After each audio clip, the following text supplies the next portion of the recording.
알아두면 100% 도움이 될 법률 정보 쉽고 친절하게 알려드립니다.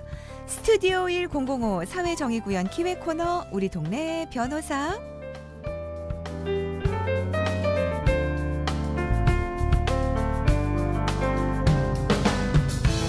법무법인 법승의 이승우 변호사와 함께합니다. 변호사님 안녕하세요. 네, 안녕하세요. 반갑습니다. 네, 반갑습니다. 네. 자, 오늘 사례 바로 만나보겠습니다. 회식 후에 술을 마시고 대리기사를 불렀는데요. 기사님이 과속에 급차선 변경, 급브레이크까지 너무 난폭하게 운전하시길래 조심히 운전해 주세요 하고 몇 번 큰 소리를 쳤더니 갑자기 화를 내면서 왕복 2차선 도로에 차를 세우고 그냥 가버렸습니다.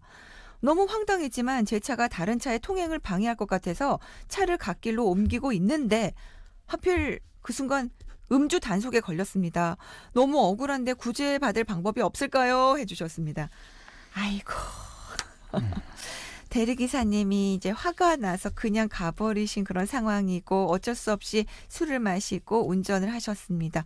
억울할 수는 있지만 이것도 음주운전은 음주운전이죠, 변호사님. 네, 뭐 원칙적으로 억울해도 술 마시고 운전대를 잡으면 안 된다라는 규정이니까요. 그렇죠. 절대 안 되고요. 사연 경우에 이제 억울한 점이 좀 많잖아요. 네. 음주 상태에서 대리기사 불렀는데 예상치 못하게 대리기사가 화났다고 갓길도 아니고 네네. 도로 중간에다 차를 두고 내리면 다른 차량 통행을 방해할 수 있는 그런 교통방해 문제도 생기고요. 네. 사고가 날 수도 있는데 그렇죠. 이거 좀 면밀히 검토해 봐야 위험하죠. 되겠지만 자, 이런 경우에 이런 대리기사에게 대한 유기죄도 좀 성립될 수 있지 않을까 이런 생각 좀 들고요. 네네. 자, 또 이제 이 대리기사로부터 이런 상황을 당한 사연자분의 상황을 보면 법적 상황으로는 긴급피난 차량을 좀 치워줄 필요가 있지 그렇죠. 않습니까? 네네.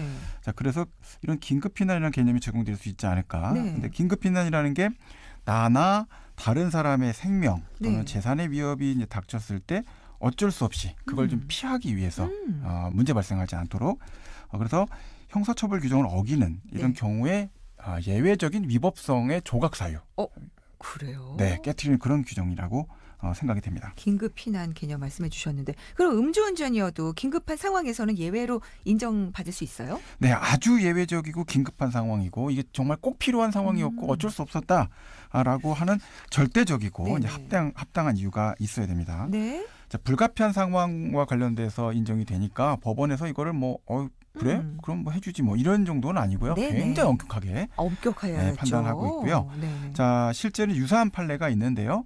한 남성분이 술을 마시고 이제 술 마시지 않은 여자친구에게 운전을 부탁을 했습니다. 네. 근데 이제 잘 갔으면 되는데 두 분이 또 거기서 싸웠어요. 싸웠어요. 네, 엄청 싸웠습니다. 그러니까 화가 나서 이제 그 이면도로 좁은 도로 한가운데 차를 세워놓고 간 거죠. 네. 뒷차들이 막 경적 울리고 뭐 대리기사 부르려고 하는데 오지도 않고 네네. 와서 막 소리 지르고 하니까 남자가 이제 10m 정도 차를 옮겨서 네. 문제가 됐습니다. 네. 음주운전 됐죠. 신고하신 분이 또 막 있고 하시니까 적발됐는데 법원이 긴급피난이다라고 인정해서 무죄를 선고를 했습니다. 네. 자, 음주운전했지만 당시 상황을 보면 이거 위급한 상황을 피하기 위해서 불가피한 선택 아니냐 그렇긴 한데 상황에 따라서는 다른 분이 운전해줘도 되지 않느냐라고 네. 본 판례들도 있기 때문에 아하. 이거는 좀 고민을 좀 해보실 필요가 있습니다. 자, 오늘 사연의 경우는 어때요? 긴급 피난으로 인정받을 수 있을까요? 네, 이제 모든 위급한 상황이 이제 긴급피난이다 이렇게 인정이 되게 되면 다 긴급피난이 되겠죠. 긴급한 상황은 많으니까요. 그렇죠. 현대 생활에서.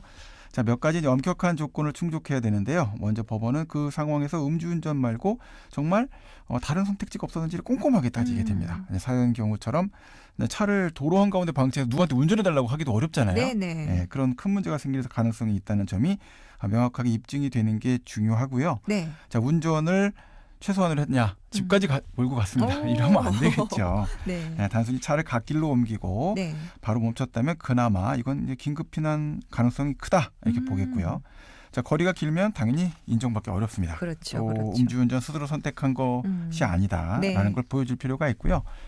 대리운전 호출했던 기록, 또 대리기사하고 어떤 통화를 했는지, 어떤 대화를 나눴는지, 당시 상황을 본 목격자나 또는 동승자가 있다면 진술이 도움이 될 거고요. 자, 이런 자료들을 다 종합을 해갖고 열심히 긴급피난을 주장해 볼 수가 있지만 결국은 엄격한 조건을 충족했을 때만 인정이 되기 때문에 현실적으로 이런 주장을 염두에 두시고 네. 뭔가 선택을 하시는 행동은 바람직하지 않습니다. 그래요. 네. 우리 3826번님께서도 아니 생각해보면 대리기사님도 책임이 있는 거 아닐까요? 하셨는데 어때요? 네, 맞습니다. 대리운전 기사님 관련돼서도 저는 형사적인 문제도 좀 소지가 있다라는 네네. 생각이 들고요. 계약상 의무 불이행 당연히 해당될 가능성이 높다고 보고요. 네.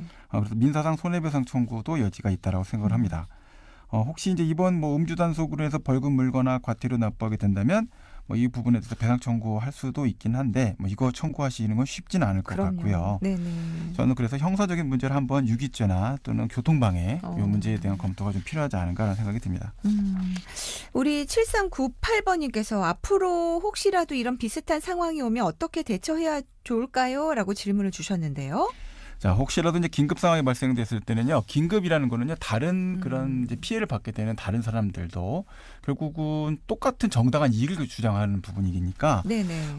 주변에 술 마시지 않은 사람에게 부탁을 하거나, 네. 또는 경찰이나 견인 서비스를 불러서 112 같은 신고를 하시는 것도 도움이 될 것 같다 생각이 그러네요. 듭니다.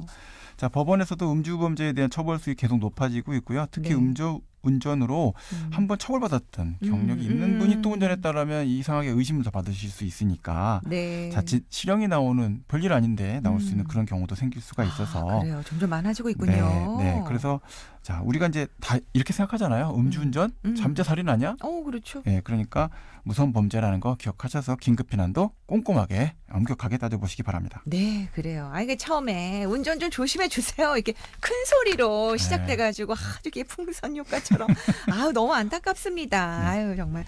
자, 변호사님, 그럼 오늘 한 줄 마무리 멘트는요? 이유가 아무리 많아도 술을 마시고 운전해서는 안 됩니다. 자, 예외가 인정되려면 다른 선택지가 전혀 없고 그 행동이 꼭 필요한 만큼만 이루어져야 됩니다.